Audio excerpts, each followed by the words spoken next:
Ministry of Education in Brazil, Aloysio Mercadante. General Secretary of OEI, Carlos Pereira. General Secretary of ICAI, Katerina Popovic. General Director of GRIFAL, Mercedes Calderon Matia. And Secretary of SECAI, Paulo Gabriel Soledad Nassif. Ladies and gentlemen, I'm very proud and happy on behalf of UNESCO to express the gratitude for Brazil not only taking the initiative to host CONFINTEA+6 in Belém in 2009, but also to take the initiative to and hosting the CONFINTEA+6.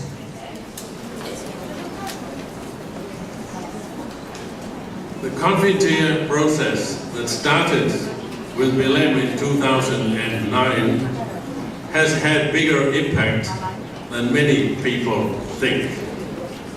In the Institute in Hamburg, UNESCO's Institute for Lifelong Learning, we are happy to monitor the process on behalf of UNESCO that was given the mandate in 2009 in Belém by 154 member states. We have ever since been supporting regional follow-up meetings of the Belém Framework for Action. We have finished the cycle. All regions in the world have now held their regional follow-up meetings and have adopted new follow-up action plans with regional projects. A small region, a sub-region, has also expressed a wish to have a sub-regional meeting, which is the Caribbean.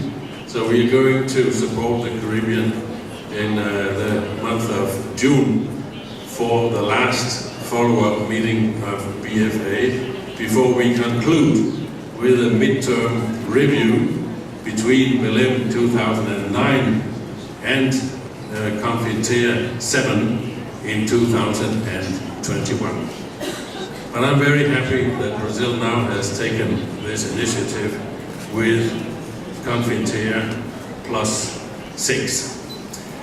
We are publishing in UIL the CONFINTEA Bulletin to disseminate and distribute information about the process and its follow-up, in addition to the regional meetings.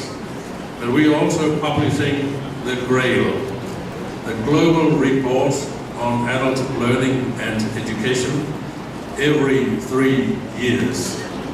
And this is the monitoring of the Belém Framework for Action at the global level.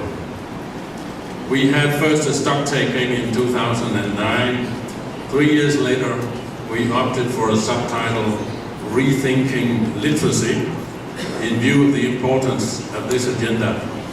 And this time, GRAIL 3, that will be published in June this year, the subtitle is The Wider Benefits of Adult Learning and Education in the areas of health and well-being, in employment and labor market, and in society and community.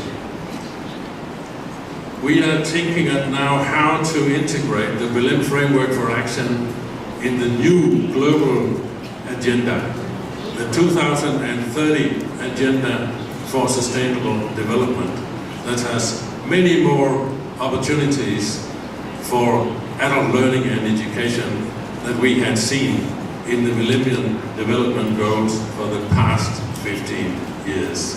How can we now build a bridge between the Belém Framework for Action and the 2030 Agenda for Sustainable Development? This is what I hope the discussion these days here in Brasilia could deal with. But I will not hide for you a few of the results for GRAIL 3. We got this time national progress reports on the Belém Framework for Action from 139 countries. And we've been trying to look at results in particular for Latin America. Just a few results before you will be able to read it in the report in June. Most of the countries in Latin America came up with national progress reports in relation to progress since 2009. And overall, 54% of countries in Latin America have developed action plans to follow up on the Berlin Framework for Action. This is better than what could be expected. In relation to the development of adult learning and education in general, 83% of the Latin American countries respond that they have made progress since 2009. If we look at the 5 specific areas that were focused in the BFA, the Berlin Framework for Action, the first one is policy development, progress in policies. 83% of countries say that they have developed better policies since 2009. The second area was governance, better governance structures. 58% of the Latin American countries report better governance structures. The third area was participation. And 68% of the countries report that they have higher participation rates in adult learning and education today than they had in 2009. Then we come to financing of adult learning and education. And to our surprise, in fact, 61% of Latin American countries report that they have better financing for adult learning and education today than they had in 2009. And the last area is quality.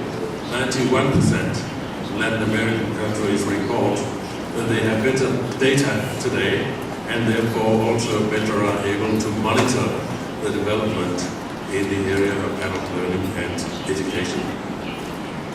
The special subtitle this time, as I mentioned, is to look at the benefits of adult learning and education outside of adult learning and education, in health, in the labor market sector, but also in local community development. And 44% of countries here report that they have good data on the benefits of adult learning and education in relation to employability and to employment. 58% report that they have good data of the benefits in relation to health.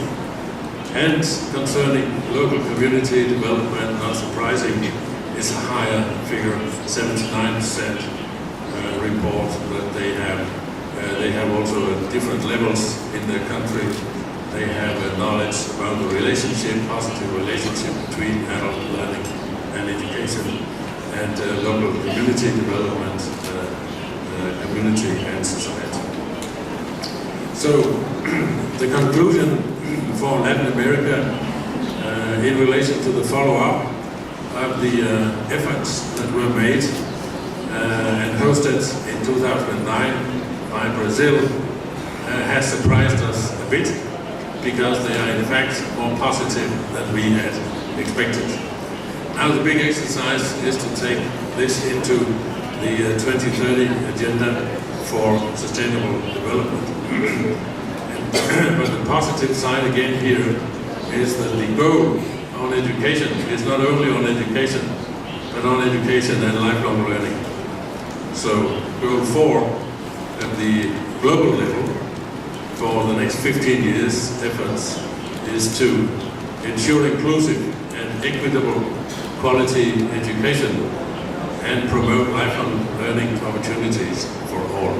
So let me finish by mentioning the conclusion of Grade 3 in relation to 2030, and that is 3 general policy implications of the 2030 agenda for adult learning and education. First is that ALE now can really be a part of a holistic, intersectoral, sustainable development agenda. So the big opportunity, but also effort, is to work together with other subsectors within education, but also other sectors outside of the education sector. And the second is that ALE now can be seen and should be seen as part of a balanced educational life course. Investment in children is extremely important, but we are adults a longer part of our lives than we are children and youth. So a better balance in investment policy seen over the lifespan can now be envisaged. And the last policy implication is that monitoring adult learning and education now can be done on a much more strengthened knowledge base. The more we get good, reliable data in all areas in relation to adult learning and education, the better. We have some efforts in front of us with the intersectoral approach, but there are many more and better monitoring efforts on their way from now on in relation to the role of adult learning and education in the 2030 Agenda for Sustainable Development. So, with this short insight into some of the findings of the global report on adult learning and education, I hope that I have woken up your appetite for the discussion these days here, how to take the CONFINTEA agenda forward now 6 years or a little bit more after 2009 in Berlin, and on our way to the CONFINTEA midterm review based on all the regional follow-ups and the sub-regional follow-up here, a midterm review that we envisage to take place next year. So thank you again very much to Brazil for hosting also this CONFINTEA+6 meeting on behalf of